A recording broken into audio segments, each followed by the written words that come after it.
Sir. I rise in opposition of this piece of legislation, and I'd like to start by telling you, Madam President, that I loved my mother. My mother passed away 13 years ago. She was a single mom. I'm the oldest of 5 boys. She worked hard to raise us. My 4 younger brothers did very well.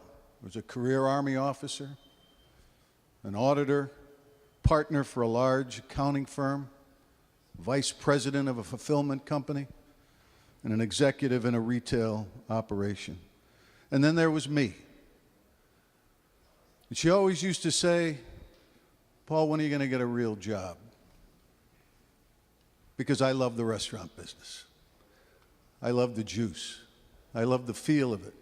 My grandfather, for whom I'm named, and I've had some conversations with my good friend Senator Fonfara about living in Hartford, was in the hotel business, in the restaurant business. And so I chose that as my life's work. In the current restaurant that I'm in, I've been there 35 years. And I've had a number of employees that have been there 20 to 25 years. Employees that started when they were sophomores and juniors in high school, and they're still here 22 years later.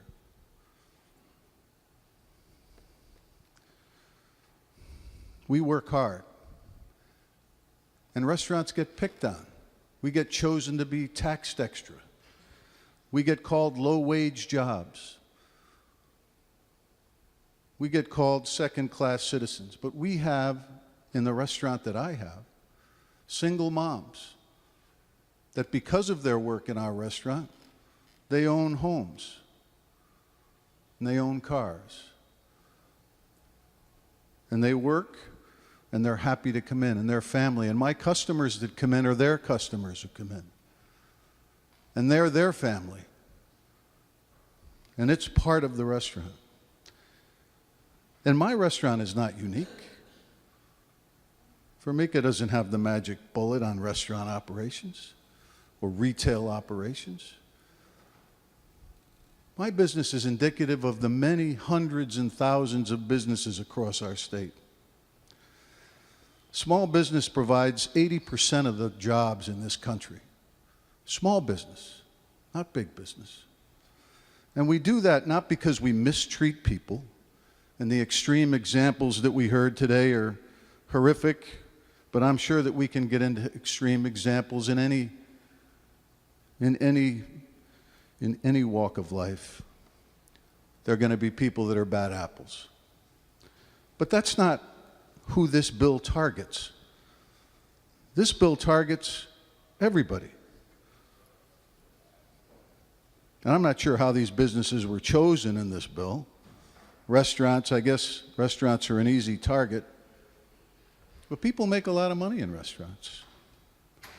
Wholesale, retail selling of commodities, buying, delivering, maintenance. Does that mean any mall, any outdoor mall, any indoor mall, grocery stores, taxi cabs, banks? This applies to office buildings, school cafeterias. Probably here even in the LOB. Does this, when we pay, do we have to include tips? Do we have to figure the average tips that they make and provide them into, maybe I shouldn't say that, maybe I've been giving somebody an idea you hadn't thought of.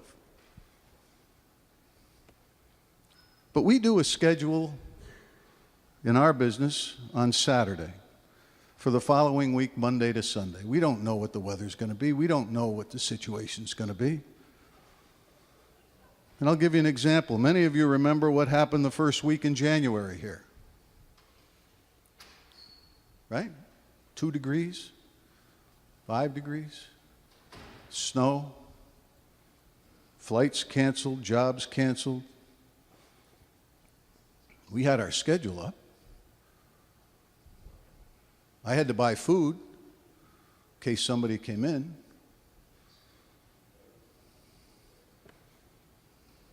but nobody came in that week. So I'd have to pay everybody every day half of what they're doing on those days that perhaps we were closed. The bill doesn't address that. This is a question of fairness. And this bill is a one-sided bill. And when things work for the benefit of people, they have to work win-win. It was brought up before that we don't know what the definition of severe weather is. One severe weather would be another. Believe me, when it snows out in East Lyme, I've tried everything possible to get people into my business. People just don't come out. Tried giving away food, free food, internet, calling people on the phone. Come on down, get a deal. Nobody comes in. But I still have to buy that food. And if it's no good, I have to throw it away. And now I'll have to pay employees for not coming to work.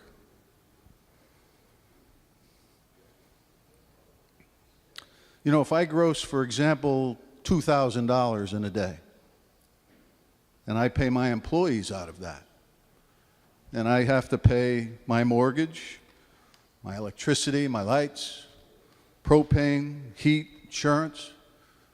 If it snows, I have to pay the guy to plow us out, and I have to buy the food.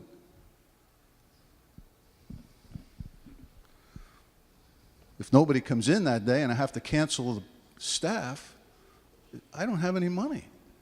I'm not making any money. I wonder how many people around the circle know what prime costs are in the restaurant business. Prime costs are a combination of food and labor. That's your basic cost that you need to measure each and every day.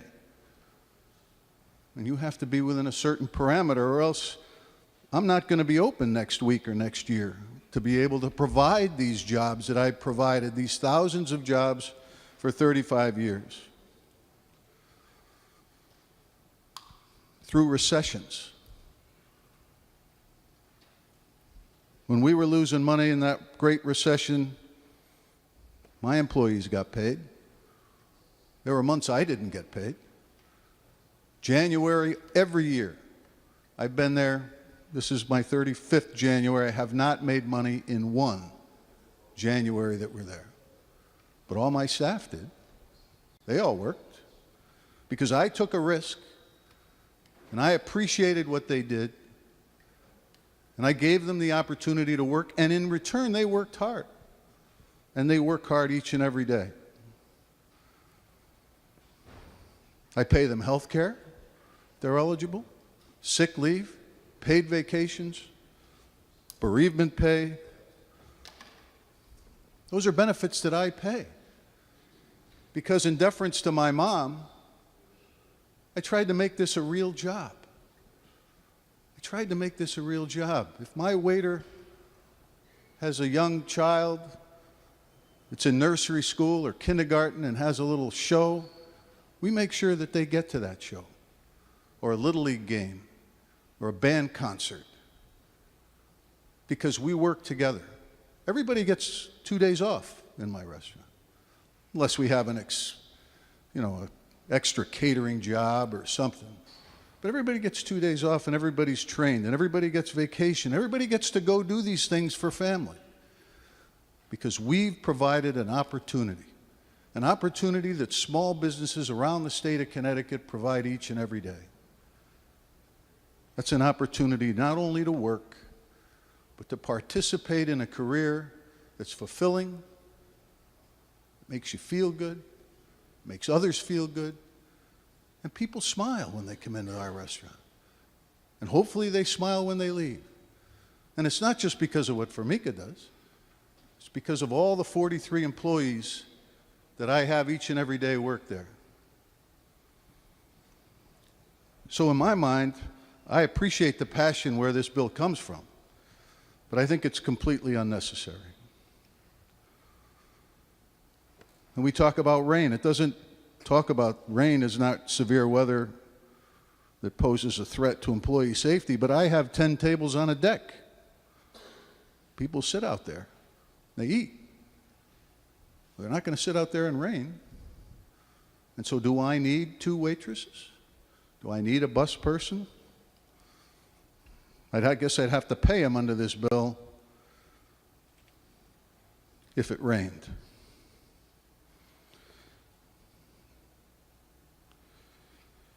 If we want to turn this state around, if we want to stop where we're going, we need to think about what we're doing.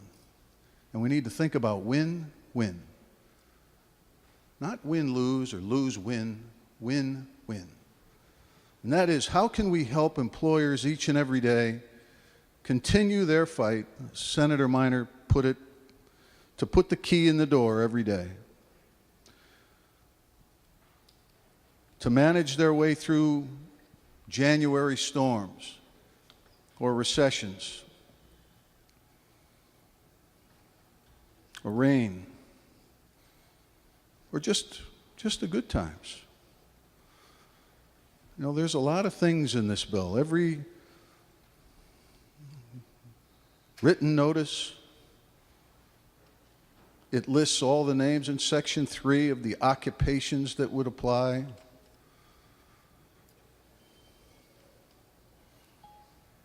And it doesn't give much opportunity to recognize the hard work of all of the restaurants, of all of the service industries that provide all of the sales taxes and all the property taxes, that provide all the income taxes, the state income taxes that work here each and every day. And if this is about fairness, I think we need to think about that. I believe this to be a one-sided piece of legislation. And I wouldn't have employees with me as long as they've been with me and as long as they are with many other businesses around the state of Connecticut if we were not fair. They wouldn't be there. So if this bill passes, I'd probably have to choose between some of the other benefits that I provide.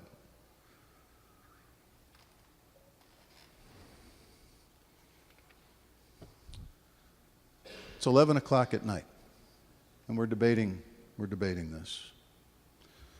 And as I said, while I appreciate the passion, I just wanted to try to provide an understanding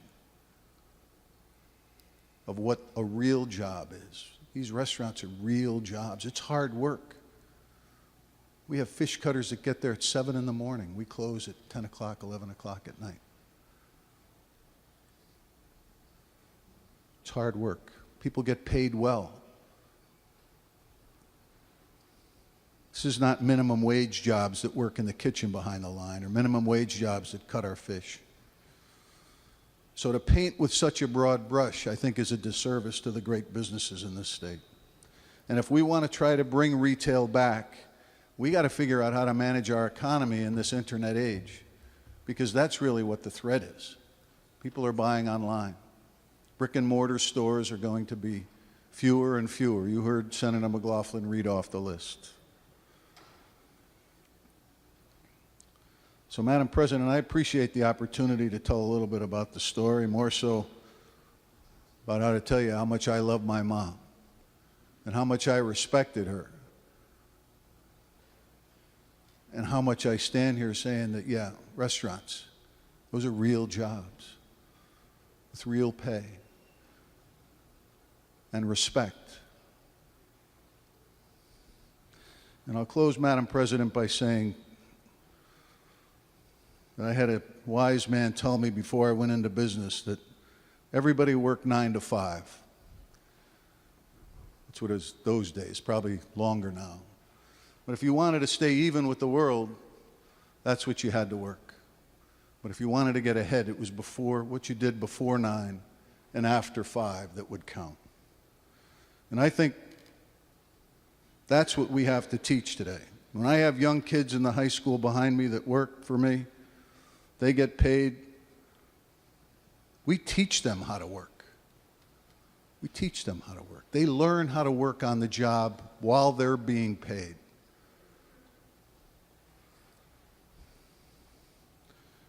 So, Madam President, again, thank you. I'm sorry I'm rambling on. I appreciate the passion from where this bill came from, but I hope that I've offered another perspective and that my colleagues would not support this piece of legislation this evening. Thank you very much, Madam Thank you. President. Senator Guglielmo.